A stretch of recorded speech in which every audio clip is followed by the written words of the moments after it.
Hi friend, good evening. This is Ravi and watching my two Z study. दोस्तों, discuss करेंगे EVS के chapter 5 यानी कि आवास। साथ में डिस्कस करेंगे इसी चैप्टर के कुछ टॉप मोस्ट इंपॉर्टेंट एमसीक्यू जो ऑलरेडी प्रीवियस ईयर क्वेश्चंस में बार बार पूछा गया है। उससे आपको यह पता चलेगा कि क्वेश्चंस का लेवल क्या होता है और आपका प्रिपरेशन का लेवल क्या है। बिल्कुल स्किप मत करना, पूरा एनसीईआरटी का निचोड़ लेके आया हूं। अगर आप इस सेशन को पूरा देख लोगे, पूरा अटेंड कर लोगे, तो मोस्टली चीज इस चैप्टर का कॉन्सेप्ट आपका क्लियर हो जाएगा। ठीक है, तो सबसे पहले हम लोग बात करते हैं आवास क्या है। आवास जहां पे एक प्राणी, वो चाहे पशु हो, पक्षी हो, कीट हो, पतंग हो, कोई भी हो, इंसान हो, जहां पे वो अपना जीवन यापन करता है, वृद्धि एवं प्रजनन के लिए एक उपयुक्त एटमॉस्फेयर रहना चाहिए, जहां पे उसको भोजन मिल सकता है, आश्रय रह सकता है और एक अनुकूल जलवायु उसको मिल सकता है। ठीक है, जैसे फॉर एन एग्जाम्पल अगर हम लोग अपना ले लेते हैं, हम लोग अपना घर में रहते हैं, तो घर हमारे लिए क्या हो गया? आवास हो गया। ठीक है, घर हमारे लिए क्या हो गया? आवास हो गया, जहां पे हर एक चीज अवेलेबल है, रहने के लिए, खाने के लिए, स्टडी करने के लिए, खेलकूद करने के लिए, सारे चीज का एक अनुकूल जलवायु वहां पे है। ठीक है, वैसे ही पूरा दुनिया में जितना भी प्राणी है, सबका डिफाइन किया गया है कौन कहां पे रहेगा। ठीक है, अब देखो एक नया चीज आया, परिस्थितिय निकेत। क्या होता है मैं बताऊंगा। देखो, इसका प्रयोग सर्वप्रथम ग्रीनेल्स ने किए। ठीक है, एक क्या चीज होता है, निकेत क्या होता है? पूरा जातियों, मतलब उपजाति हो, कोई भी प्राणी पशु कुछ भी हो, उसका स्थानीय वितरण व्यवस्था, यानी कि कितना भागों में उसको डिवाइड किया गया है। पूरा धरती में जितना भी पशु पक्षी प्राणी है, उसको जो डिवाइड हम लोग किए हैं, कितने भागों में? 3 भागों में। एक हो गया स्थलीय, दूसरा हो गया जलीय जंतु, तीसरा हो गया उभचर जंतु। हम लोग जानते हैं जो स्थल में रहता है, जितना सार देखते हो, ये सारे चीज जल में रहता है, ये जो है ये दोनों जगह में रहता है। ठीक है, तो याद रखना, पारिस्थितिक निकेत का प्रयोग सर्वप्रथम किसने किया? ग्रीनलैंड ने किए हैं। ठीक है, अब देखो स्थलीय, जो स्थलीय जीव रहता है, इसको कोई डिवाइड नहीं किया गया है ये दोनों को, लेकिन ये स्थलीय जो जंतु है ना, इसको हम लोग 5 भागों में डिवाइड किए हैं। पहले क्या है?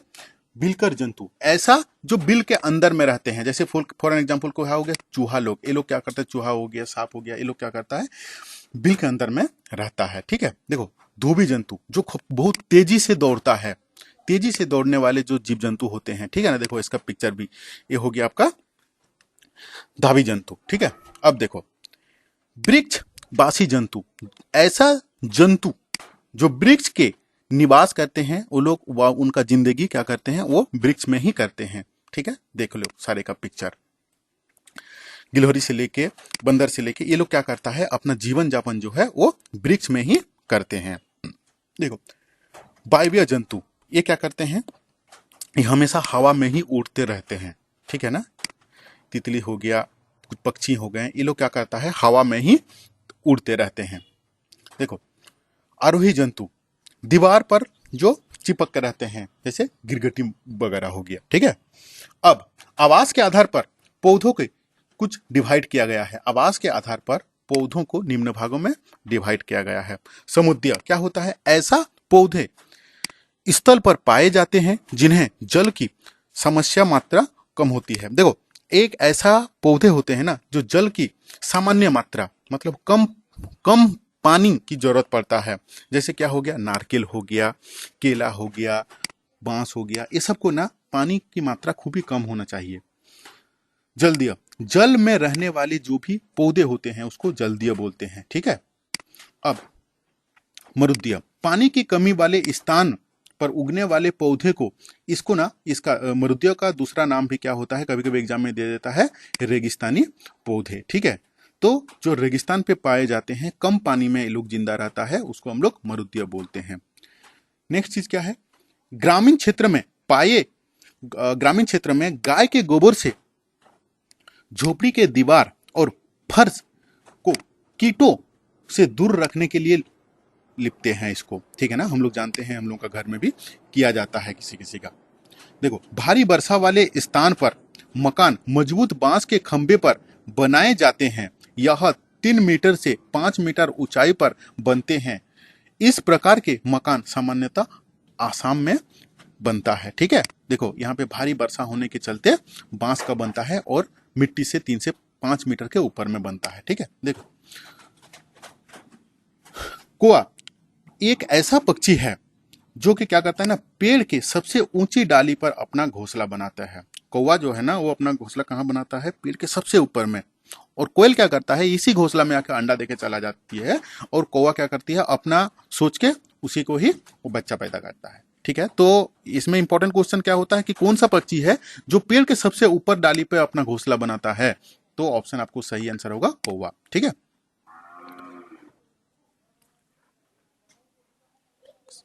देखो, एस्किमो अपने घर उगलू के निर्माण बर्फ से करते हैं। ठीक है ना, ये हम लोग बचपन से आज जानते हैं। जो एस्किमो बोलते हैं वो उगलू के, मतलब पूरा बर्फ का घर बनता है इसका। तेतिया, चींटियां, दीमक और मधुमक्खी, ये चार एक ऐसा एक ही कैटेगरी में ये लोग आते हैं, क्योंकि ये लोग एक साथ रहते हैं। क्वेश्चंस में दे देगा कि ऐसा, ये चार ऑप्शन दे देगा, इसमें से ये नहीं रहेगा कि कौन सा झुंड में रहता है। चींटी हो गया, तितया हो गया, मधुमक्खियां हो गया, ये लोग क्या करता है, एक ही कॉलोनी में एक ही साथ रहता है। ठीक है, देखो अब कुछ कुछ इंपॉर्टेंट क्वेश्चन ले लेते हैं। पारिस्थितिक नीके की संकल्पना की प्रतिपादन कौन है, कौन किया है? तो मैं बताया हूं आपको, ग्रिनेल्स ने। ठीक है, निम्नलिखित में से कौन एक स्थलीय जंतु का प्रकार नहीं है? स्थलीय जंतु कौन सा हो गया? देखो ये तीनों जो है ना, ये स्थलीय है, लेकिन स्थलीय नहीं है। कौन सा हो गया? मरुद्दीत, जिसको हम लोग जो रेगिस्तान के पौधे भी बोलते हैं। नेक्स्ट, गिलहरी को निम्नलिखित में से किस जंतु के श्रेणी में रखा जाता है? तो गिलहरी को किस में रखा जाता है? वृक्षवासी जंतु में।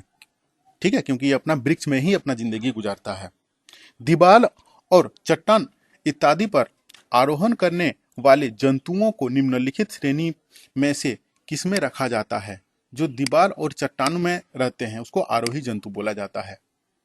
आवास के आधार पर जीव जंतुओं के निम्नलिखित कितने भागों में वर्गीकृत किया गया है? ठीक है, तो आवास के आधार पर इसको 3 भागों में डिवाइड किया गया है।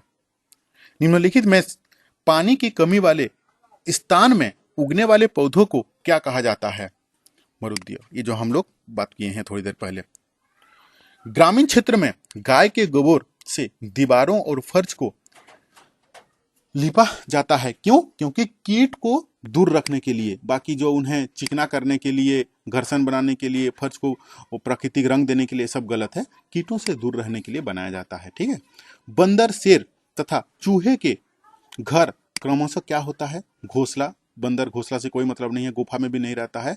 पेड़ में बंदर रहता है। शेर कहाँ पे रहता है? गुफा में रहता है। चूहा कहाँ रहता है? बिल में। तो इसका सही आंसर होगा पॉइंट नंबर 3। ठीक है दोस्तों, क्लास कैसे लगा कमेंट करके बताएं।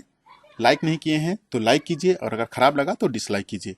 और अगर अभी तक नोट्स नहीं लिए हो तो जरूर व्हाट्सअप करो। हजारों स्टूडेंट्स नोट्स लेके तैयार कर रहा है। बिना नोट्स का आपको पता ही नहीं चलेगा कि पढ़ना क्या है। ठीक है।